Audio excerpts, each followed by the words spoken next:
Hi, I'm Bianca Ettinger, and in this video we will be working on the Chapter 19 Electrochemistry topic problem number 90, which is found on page 934 of the chemistry textbook. The first part of this problem is to draw an electrolytic cell in which a manganese 2+ ion is reduced to manganese and tin is oxidized to a tin 2+ ion. Here is the setup for an electrolytic cell, which includes the aqueous solutions, the solids, a porous salt bridge, and the metal across which electrons will transfer. We can begin by writing in our aqueous solutions of manganese 2+ and tin 2+. The concentration of both solutions can be assumed to be 1.00 molar. Next, we can label the metals which are suspended in each solution. These will be the solid manganese and the solid tin. Because the problem states that manganese 2+ is being reduced, we know that this occurs at the cathode. Because tin is being oxidized, we know that this occurs at the anode. In an electrolytic cell, electron flow always goes from the anode to the cathode, meaning our electrons will travel from the tin solution to the manganese solution. The next part of this problem is to write an equation for the half reaction occurring at each electrode. We are told that the aqueous solution of manganese 2+ ions is being reduced to solid manganese. This means that manganese 2+ will appear on the reactant side. And manganese solid with no charge will appear on the product side.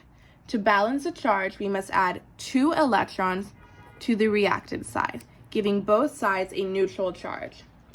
We are told that tin is being oxidized to tin+.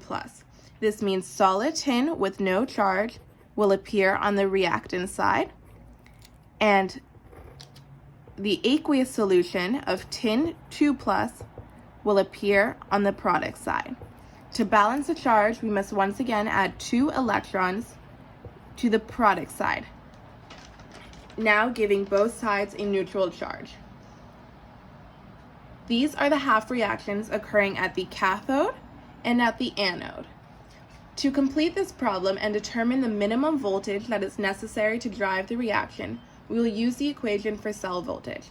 This equation states that the voltage of the cell is equal to the voltage of the cathode minus the voltage of the anode. Using the standard reduction potentials table, we can see that the voltage of the reduction of manganese occurring at the cathode is negative 1.18 volts, and that the voltage of the oxidation of tin occurring at the anode is negative 0.14 volts. After carrying out this equation, we find that the overall cell voltage is negative 1.04 volts. In this problem, we learned how to draw an electrolytic cell, how to write simple half reactions occurring at each electrode, and to determine the minimum voltage necessary to drive a reaction using the calculation for voltage of a cell.